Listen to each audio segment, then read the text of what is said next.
బా మెటబల్ సురేంద్ర ఏం రాశారు మీరైతే సీరియస్లీ కోట కట్టలేను కానీ రాణి లెక్క చూసుకుంటా.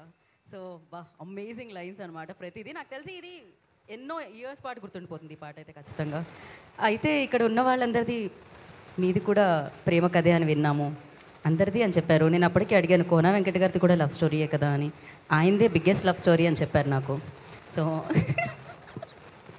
అంటే మీ అందరి జీవితాల్లో కూడా రాంబాయి ఉంది కాబట్టి మా మా రాజు రాంబాయిని డప్పు కొట్టి పాట పాడి ఇంప్రెస్ చేశాడు, పడేశాడు ప్రేమలో. మీ జీవితంలో ఉన్న రాంబాయిని మీరు ఎలా పడేశారు? ఒకసారి మళ్ళీ పడేద్దామంటే లైవ్లో ఏం చేద్దాం అనుకుంటున్నారు? నేను మాత్రం కాలు అడ్డుపెట్టి పడేశా నడుస్తుంటే.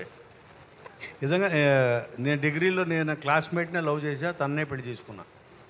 వావ్. సో అప్పుడు నాకు తను రాంబాయ్ కాదు కానీ మా లైఫ్లో దావుద్ బాయ్ వచ్చాడు.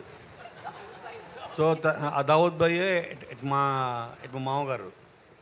సో ఆయన లేకుండానే పెళ్లి చేసేసుకున్నాం గుడిలోకి వెళ్ళి. అంటే చేసింగ్లు అలాంటివి జరిగాయా సార్ మీ పెళ్ళప్పుడు నిజంగానే? జరిగాయి, చాలా జరిగాయి. అది కూడా ఇక్కడే జరిగాయి. కామారెడ్డి నుంచి తీసుకెళ్ళి లేపుకెళ్ళి పెళ్లి చేసుకున్నా.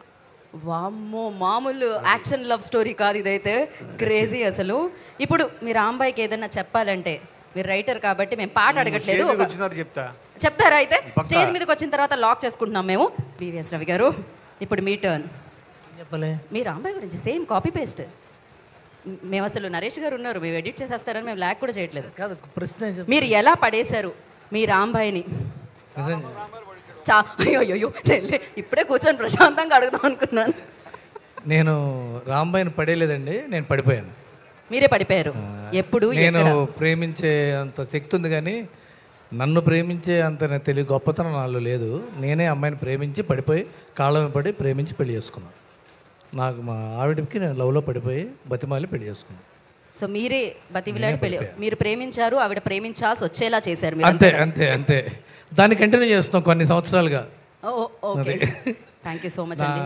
నా ప్రేమకి ఏంటంటే గొప్ప ఇది స్పెషాలిటీ.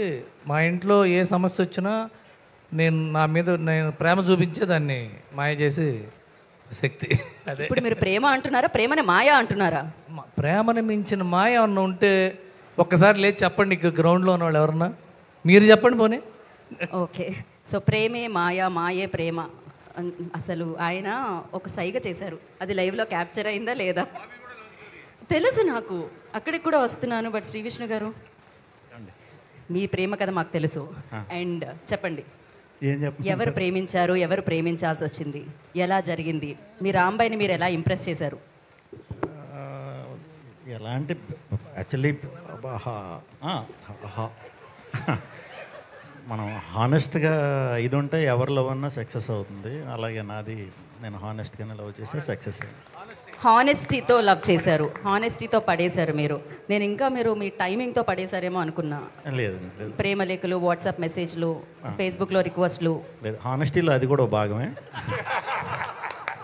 ఏదైనా హానెస్టీ అనేది ముందు పెట్టాలంటున్నారు మీరు, అంతే కదా? ఓకే, ఏదైనా హానెస్టీ. ఓకే, ఇప్పుడు రాంబాయికి ఒక పాట డెడికేట్ చేయాలి అంటే మీ జీవితంలో ఉన్న రాంబాయికి, మా రాంబాయికి కాదు, సో ఏది చేస్తారు మీరు? అప్పుడు మాకు ఎక్కువ వర్షం టైం అండి, అది ప్రభాస్ గారు వర్షం మెల్లగా అవి కురవని, సో ఆ టైం అనమాట. సో అది వేసుకోండి, అదే పాట వేసుకోండి. ఈ ఆన్సర్కి వెనకాల ఆ పాట వేసుకోండి, కాపీ రైట్స్ రాకపోతే. So thank you so much Shri Vishnu గారు. ఇప్పుడు మనం బ్లాక్ బస్టర్ డైరెక్టర్ దగ్గరికి వెళ్దాం. బాబీ గారు, మీరు ఫస్ట్ మీ గ్లామర్తో పడేసి ఉంటారు ఖచ్చితంగా. ఆయన ఎప్పుడు చూసినా అప్పుడే ఫ్రిడ్జ్లోంచి తీసిన సిమ్లా యాపిల్ పండులా ఉంటారు.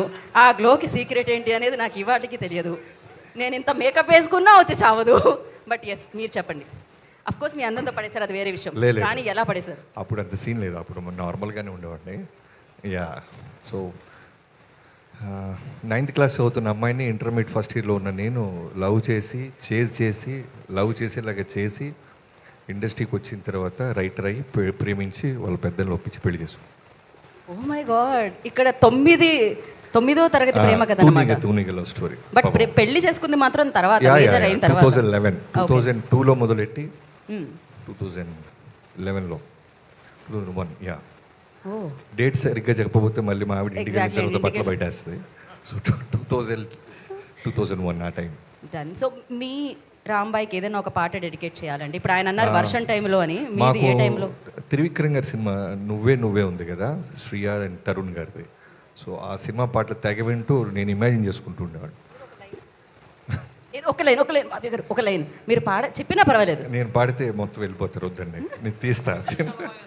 విజిల్ ఏంటిది విజిల్కి నాకు Stage, తెలియదు. stage. ఒక్కసారి విజిల్ విజిల్ విజిల్ బాబీ గారు ఒకసారి విజిల్ వేయాల్సిందే. విజిల్తో పాడతారా? విజిల్తో పాడాలి.